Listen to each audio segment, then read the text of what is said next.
मित्रांनो, आज अचानक ठरला कुर्ल्यांका जाऊचा म्हणून घेतले पिंजरे.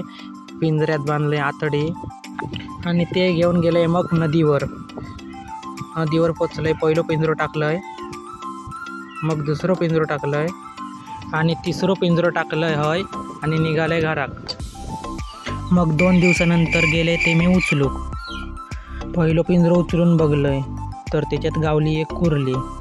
पहिल्या पिंजऱ्यात आपल्या एक कुर्ली गावली. मग दुसरं पिंजरं उचललंय, दुसऱ्या पिंजऱ्यात आपल्या गावले 4 कुर्ले.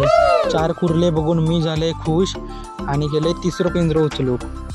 पटकन तिसरं पिंजरं उचललंय आणि त्याच्यात पण आपल्या गावले 4 कुर्ले. एक कुर्ली तर भुतूर सणसणीतच होती. नंतर ते सगळे पिंजरे एकत्र करून मी इले घरात.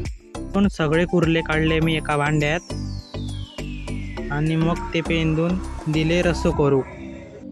मग काय, थोड्याच वेळात आपलं झालो रसो रेडी. लाल भडक आणि काम कडक.